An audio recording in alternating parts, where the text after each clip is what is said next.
Hey everybody! Woohoo! Just wanted to walk in the forest with you guys for a little bit. Just to show you the nature. I always talk about the nature, so I thought I'll give you a little nature scene. It is cold, but it's pretty nice. It's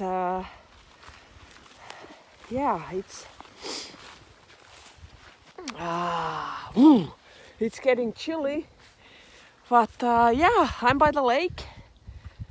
I can't particularly remember what is the name of the lake, but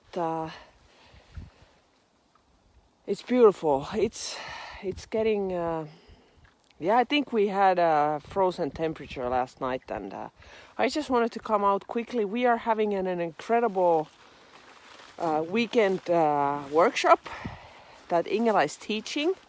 I'm being just a helper assistant, and she's got our own assistant there helping her right now. So they are doing healing exercises and all that wonderful stuff that they do, and she's done an incredible job. And it's been a lot of laughter and a lot of crying and a lot of good stuff. And I have to change my hand. But anyway, it's so yeah, I wanted to come outside and do a little stroll and just say hi and just remind you of the most important thing. Just be yourself. Be yourself. Be who you are, and everything else will kind of sort itself out. And I've been bugging my mind that what can I do? I've done animal communication now for 18 years, and it's been my passion almost for as long as I can remember. As long as I remember that I knew that there's a thing called animal communication, and I've done a lot with it. I've done a lot of work. I've had a lot of clients, I have a lot of workshops, but the actual passion part is to do with how can I make this thing really massively big, really like massively like grow, like freaking nobody's seen animal communication blown people's minds before. And I know that one thing I can say, I am freaking good in what I do. I know that I always tell people, if you want to be good at something, you have to do it, you have to practice. And I have students, and I know the ones that I have had hundreds of students during the years. And I know that the people that have actually practiced the work have done a hell of a good work.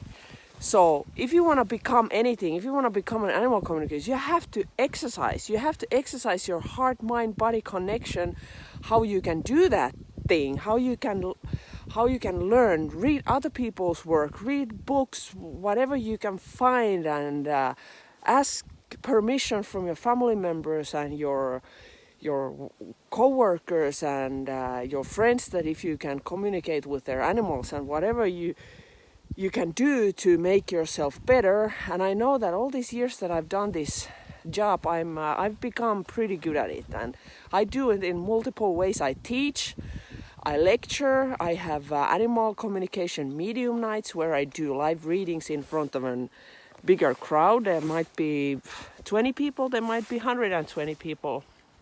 Or I give lectures, there might be 10 people, there might be 600 people in the audience. And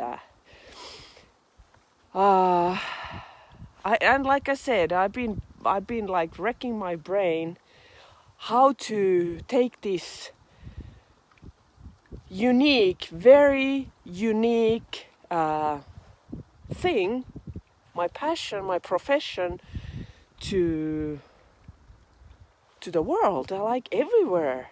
I take it everywhere I go anyway. And I feel that through connecting people in social media and YouTube and in Instagram and especially here in Facebook, I've spread the word. And there are a lot of people that already follow our work and they know me and they know what I do. And but I mean, one thing that I kind of figured out along the way, just be yourself, be who you are, don't try to be somebody else.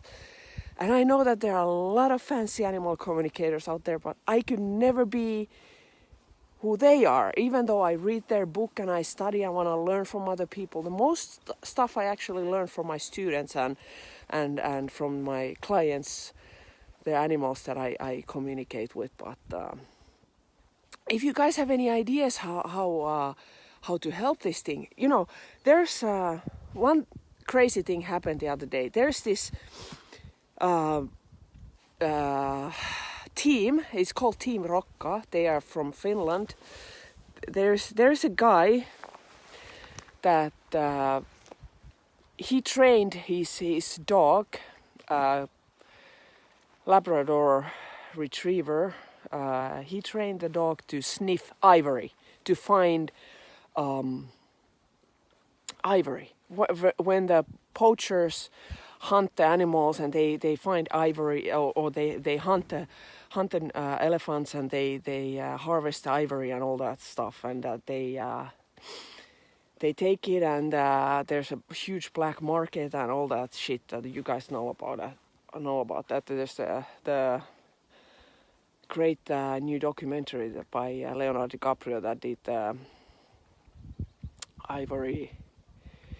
Is it called? I think it's called Ivory. Yeah, the movie. I'm sorry, guys. I have to change my hand. So anyway, there was a TV show in Finland that interviewed them. It's called Half Seven. I've been in that TV show once. They interviewed me a couple of years ago. A few other friends that do spiritual work have been there also. But they were interviewing Tony, the guy, and his wife, and the dog was also in the TV. And he's going. I think at the moment he's doing a mission that is very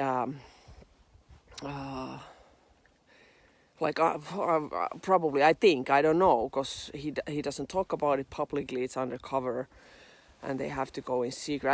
I don't even know which part of the world he is, but it was just a nice half an hour interview that they talked about stuff. And after the show was over, I was crying my eyes out. I was just crying my eyes out. It was horrendous. And Ingela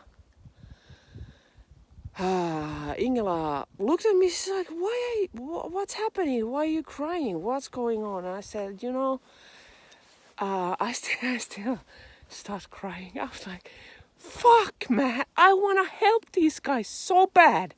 I want to help them so bad that I don't know what the fuck should I do to make these things so big that we'd get like $1 million or euros, that we can help them, because they are the fucking people that need the help. And they are doing the work. I am just a vessel. I'm just a preacher. He's putting his life on the line. It's crazy, guys. I mean, I get so emotional, and I don't even know why I'm doing this on camera. But and then the other day, there's like a few months ago, I met this girl. She's 22 years old, and we talked about it a lot with Ingela. I said we like to get, even teachers need teachers, and I said, well, maybe we can tell the universe that send us somebody that can teach us something. And this young girl comes, she's teaching a lot of ways to look at life again with new, like, young eyes, that like fresh eyes. And she looks at me and she says to me that, you know what, Michael, it's your responsibility that you become a millionaire. I'm like looking at her, I was like, how can you say that? She's like, it is your responsibility, because you know how you'd like to use the money to help these people and these instances that can actually help and like do the work. I have a God-given gift, and if I have a gift, it's the speaking and talking and speaking with animals and bringing their message out as a vessel and as like a channel and all that. But there's also this deeper yearning. And I don't know what it is, guys. I have no clue. Especially when we are in Finland and you ask help from other people to like for Team Rokka. I asked people to share the link on my Facebook site that can you guys please share this link where they tell what they do. It had like 4 shares. But you know what? I post a picture of me having a tattoo in my arm. I got over 600 likes. That doesn't make any sense. It's nuts. We have to work together, people, and bring out what matters. And that's why I'm wrecking my brain. I don't understand. Why? What do I have to,